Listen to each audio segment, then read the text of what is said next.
ICC world cup 2023 जो कि भारत में जारी है, पहले पाकिस्तान क्रिकेट टीम को तनकीद का निशाना बनाया गया और अब शायकीन को भी तनकीद का निशाना बनाया जा रहा है। रिजवान ने क्रिकेट स्टेडियम में नमाज अदा की तो वकील साहब ने रिजवान के खिलाफ एफआईआर कटवा दी। बाबर आजम आउट होकर ड्रेसिंग रूम की तरफ जा रहे थे तो उनके ऊपर भी नारेबाजी की गई। और अब जो कल ऑस्ट्रेलिया और पाकिस्तान का मैच था तो उसमें शायकीन पाकिस्तान जिंदाबाद के नारे लगा रहा था, तो एक सिक्योरिटी वाला आ गया और उसको रोकने लगा कि आप पाकिस्तान जिंदाबाद के नारे ना लगाओ। वो कह रहा था कि मैं पाकिस्तान से हूं और मैच भी पाकिस्तान और ऑस्ट्रेलिया का है और मेरा ताल्लुक भी पाकिस्तान से है, तो मैं पाकिस्तान को ही सपोर्ट करूंगा, पाकिस्तान जिंदाबाद ही कहूंगा।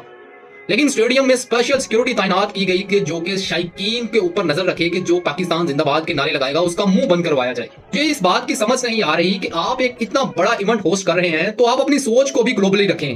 एक तो आप इवेंट करवाने में बिल्कुल नाकाम हो चुके हैं, स्टेडियम में शायकीन ना होने के बराबर हैं, स्टैंड्स खाली पड़े हुए हैं। ये चीज आप अपनी मर्जी से तैयार कर रहे हैं। अगर आपने ये टूर्नामेंट भारत को ही जितवाना है तो अभी से उनको ये ट्रॉफी थमा दें और ये टूर्नामेंट